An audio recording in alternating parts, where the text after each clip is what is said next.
Dulu kan jalan belum kayak gini, masih setapak, masih susah. Itu pagi-pagi kan pohon-pohon masih rindang lah, masih gelap, sampai sempat bawa obor.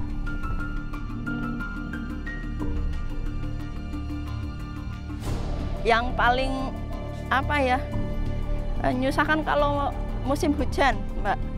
Kalau musim hujan itu kan bawa jerigen, bawa payung kan lebih susah.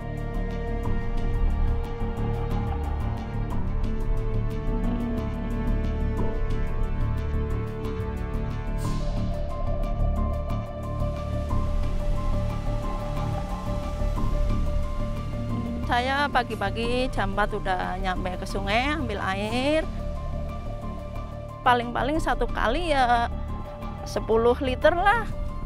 Satu kali, tapi kan bisa nyampe 5 kali, 4 kali kayak gitu. Setengah kilo ada, Mbak, kan nanjak.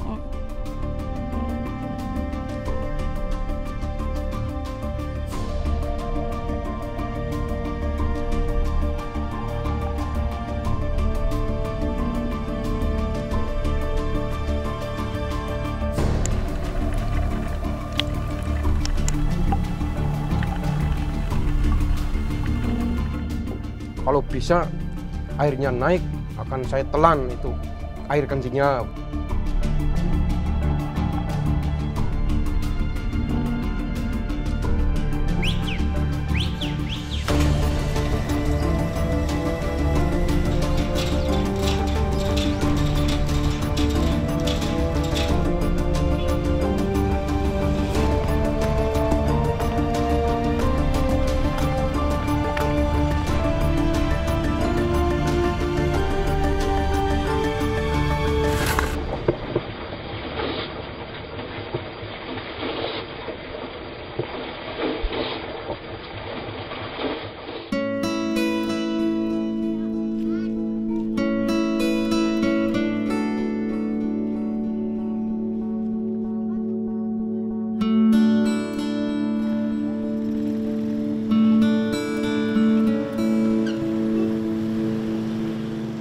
Desa Kotayasa itu terletak di wilayah Kecamatan Sumbang, Kabupaten Banyumas, dan secara topografinya itu berbukit-bukit, karena termasuk anakan Gunung Slamet atau Bukit Slamet.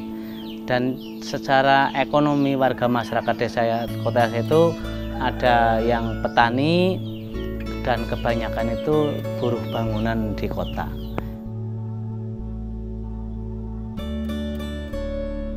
Warga masyarakat di sini secara ketergantungan terhadap kebutuhan sumber mata air itu air melimpah, namun ada di lembah karena pemukiman di atas perbukitan, sumber mata air ada di bawah, sehingga untuk mengakses itu harus menggunakan alat.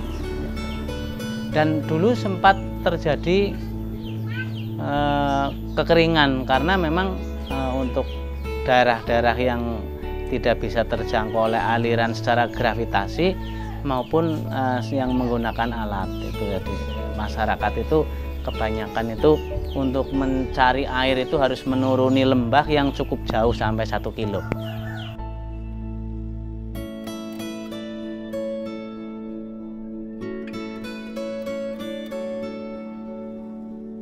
Iya, air melimpah, namun waktu itu kurang lebih sejak tahun 1999 baru ada istilahnya pengambilan secara gravitasi dan yang menggunakan alat. Jadi kurang lebih ya kalau sampai sekarang ya hampir 10 tahun.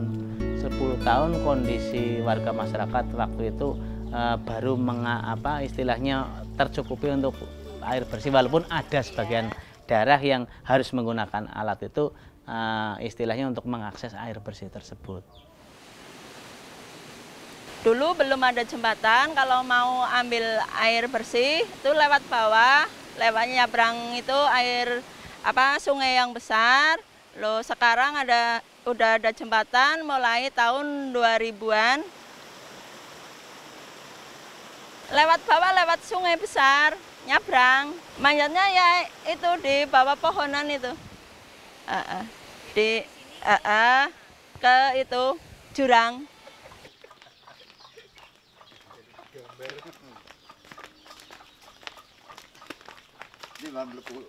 Langsung pada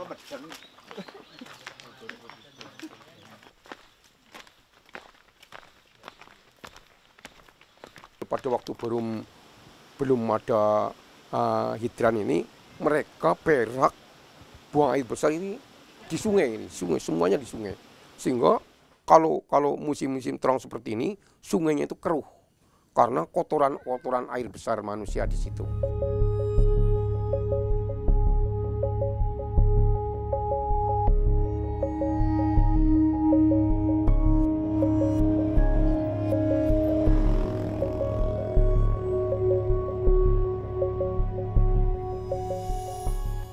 Dulu yang masalah sosial itu di sini dapat dikatakan waktu itu endemik daripada diare, karena warga biasa BAB di sungai, sehingga di sini dulu terkenal ya momok yang menjijikkan itu dukuh peret, di mana orang mengambil air itu rata-rata sebelum nyampe ke sungai itu udah keluar duluan untuk BAB-nya, sehingga di sini dulu terkenal dukuh peret. Sehingga kami waktu itu berpikiran bagaimana untuk menghilangkan momok yang menjijikan itu, sehingga alhamdulillah kita temukan salah satu alat pompa air tenaga air.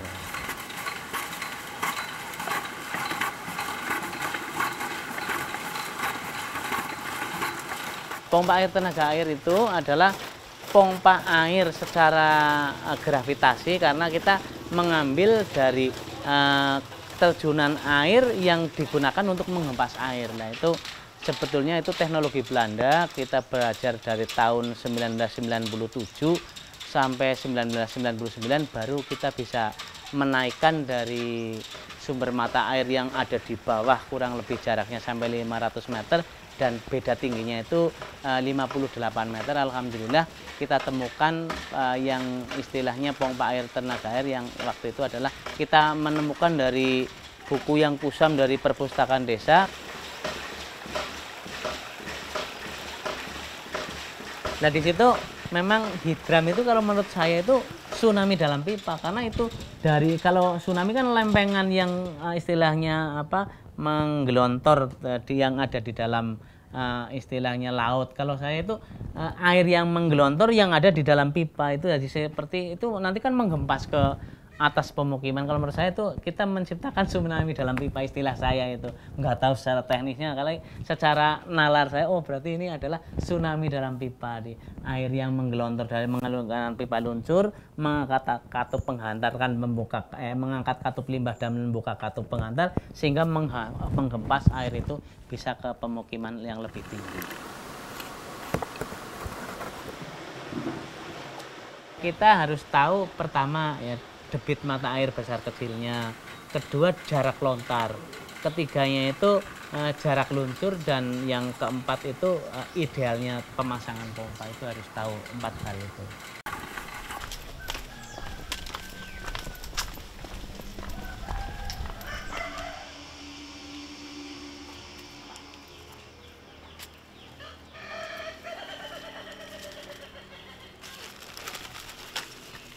Masyarakat pada waktu itu memang tidak percaya, sungguh tidak percaya, karena siwet-siwet air dari atas ke bawah, kemudian air dapat mengalir melalui celah-celah kecil, air kan dapat mengalir ke pipa kapiler. Mengapa air dari bawah sampai ke atas itu tidak bakalan mungkin, sehingga warga itu sangat menolak keras pada waktu itu. Dulu pada waktu tahun 97 memang saya menentang keras bahwa Saudara Suryanto itu akan menaikkan dari air dari bawah ke atas yang jauhnya 900 meter, tingginya 90. Namun saya tentang keras karena tidak mungkin bahwa air itu dari tenaga air bisa naik ke atas. Nah, malah sampai pada waktu itu kalau bisa airnya naik akan saya telan itu air kencingnya begitu. Namun setelah 2005 ternyata dia membuat percobaan sukses. Ternyata saya bertekuk lutut dan bisa itu mencukupi dari warga-warga kami di RT 3 RW 5 Desa Kotayasa.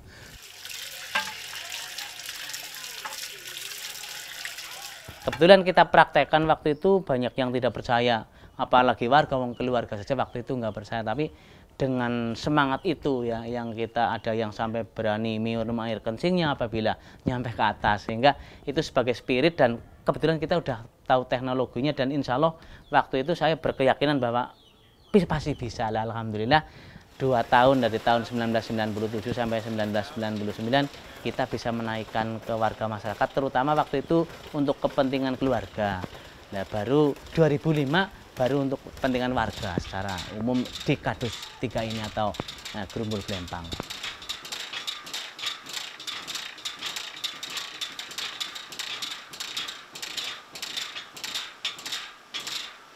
Alhamdulillah kita dari ejekan yang dulu banyak orang yang mengatakan saya udah gila, sekarang malah banyak warga yang tergila-gila untuk dibuatkannya gitu Mbak.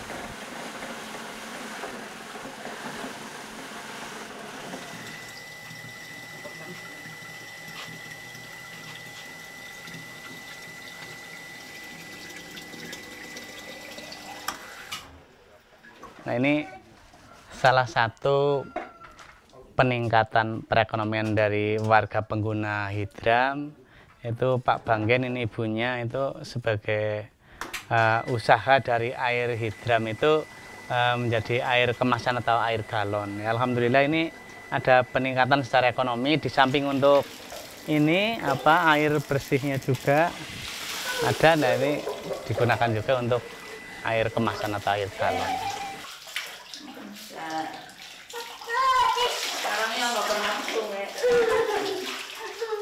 Tentu jadi sebagai titik untuk mendulang ekonomi juga, itu juga kami sangat mengucapkan bersyukur sekali, karena di sisi lain memang ada sebagian warga yang memanfaatkan dan sukses. Itu saya sangat mendukung, dan tentunya dukungan ini perlu adanya dukungan dari pihak lain, sehingga nanti masyarakat yang lain juga akan meniru daripada usaha yang sejenis seperti itu.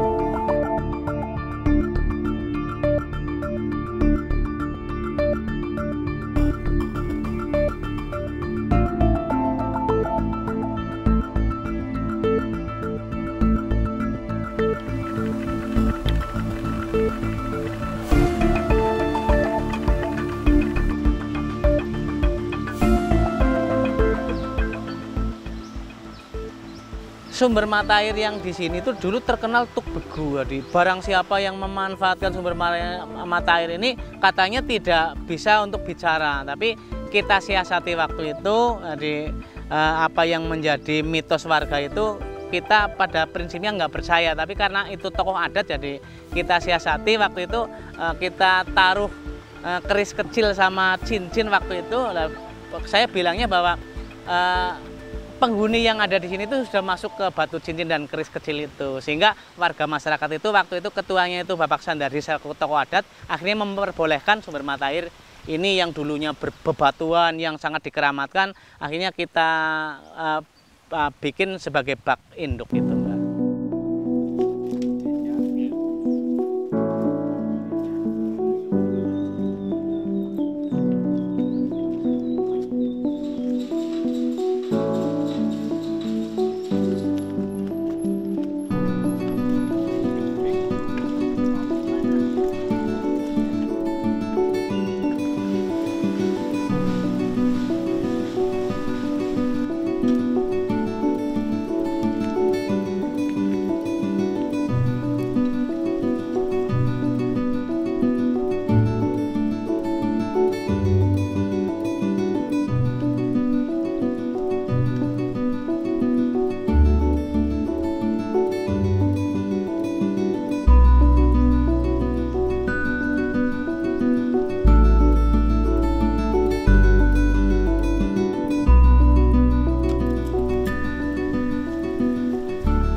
Kekhawatiran kami itu terutama dari itu peralihan fungsi hutan yang sebagai penahan daripada sumber mata air hujan yang tadinya menjadi penyuplai beberapa sumber mata air, sekarang banyak sekali yang mengering, sehingga kami pun juga bekerja sama dengan lingkungan, Pak RT, Pak RW, dan juga Pak Kadus yang ada di Kadus 3 ini untuk istilahnya giat menanam pohon.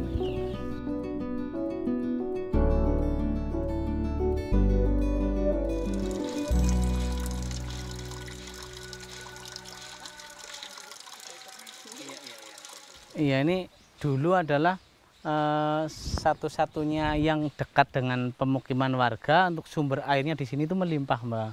Nah, karena beralihnya fungsi lahan hutan rakyat menjadi lahan huni, sehingga ada beberapa pohon besar yang sebagai penyimpan air akhirnya ditebang. Nah, tanpa menyadari mereka bahwa imbas dari penebangan pohon tersebut menimbulkan airnya itu mengecil, bahkan ini hampir mengering gitu, Mbak.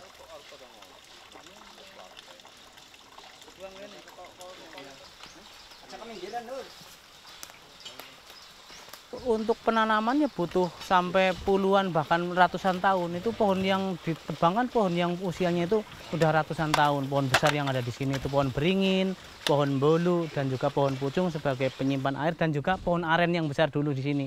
Banyak pohon aren selaku penyimpan air lah.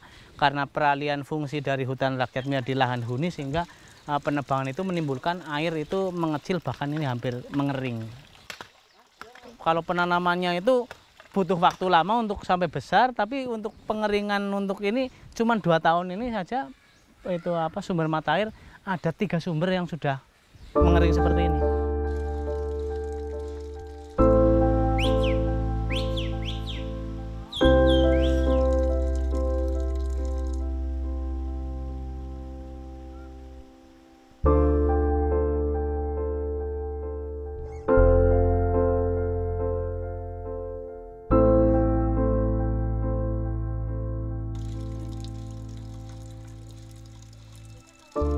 Kalau menurut saya, karena bertambahnya jiwa otomatis juga bertambahnya keminiman tentang lahan basah atau lahan yang menyimpan air. Nah, harapan kami itu ada semacam giat lagi untuk pemerintah itu istilahnya mensosialisasikan tentang program keluarga berencana. Itu satu-satunya biar tidak terjadi ledakan penduduk, dan otomatis dengan penambahan penduduk kan ada penambahan pasangan pengantin baru.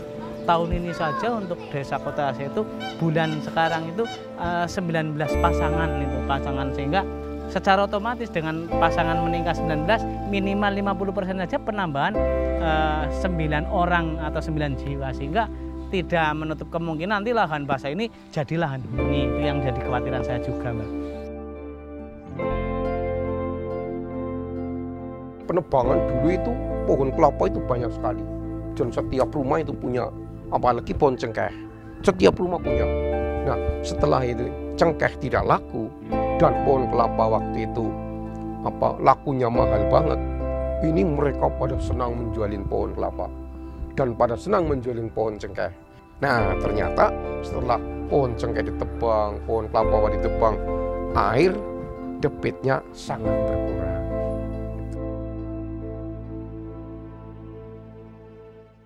Bapak dan Ibu itu kami kumpulkan untuk merenung kelestarian ke depan. Dan mudah-mudahan sepeninggalan saya nanti panjenengan muncul kader-kader itu dilestarikan lah ya. Sumber sudah dibeli ratusan juta ya, sudah dibuat. Lah monggo, tinggal panjenengan intinya pemeliharaan ke depan ya. Nanti kepengen maju karena apa? Semakin ke sana itu semakin kita krisis air. Air ya. Mulane panjenengan harus mulai merenung dari sekarang. Bagaimana pelestariannya, bagaimana pemeliharaan alat, bagaimana pengembangannya, jawabnya ada di hati nurani panjenengan. Nah, tolong pengembangan ini nanti dibenahi agar nanti lestari dan bisa dimiliki oleh seluruh warga PMPAP. Karena ini adalah merupakan warisan atau jimat dari Pak Sudianto pada waktu mudanya bisa menggagas daripada apa yang disebut air di tenaga air.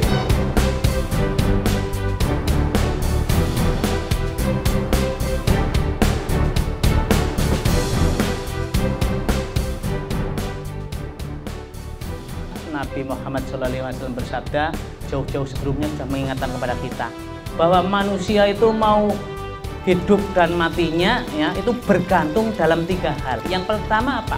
Pertanian atau perkebunan. Nah, ini berkaitan dengan pelestarian sumber mata air. Yang kedua, wal ma'u, air.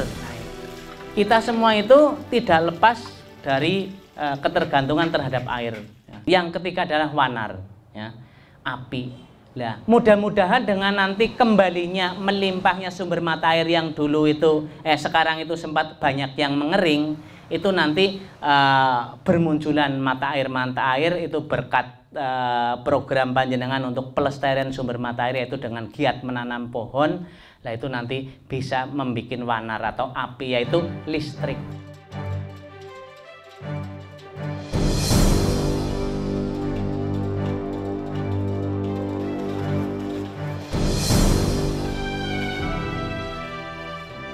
Nyatanya setelah kita nangani masalah kekurangan air, nyatanya masih ada permasalahan yang timbul, yaitu tentang pemerataan secara penggunaan. Selama ini kan karena itu secara langsung ada yang besar, ada yang kecil. Harapan kami nanti biar pelayanan dari pompa hidran itu ada satu bak tampung yang besar dan dialirkan ke warga masyarakat secara gravitasi, dan pemasangannya itu secara meterisasi.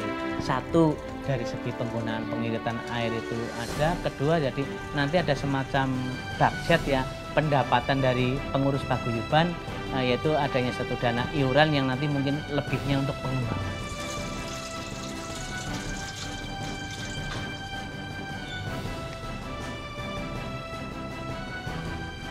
Alhamdulillah, setelah ada Pansimas dan ada Hidram, ini masyarakat kita benar-benar bersyukur dan menyadari bahwa ya itu betapa pentingnya daripada air itu sendiri, sehingga umumnya ini masyarakat kita sudah punya jamban dan sebagian besar sudah punya kamar mandi.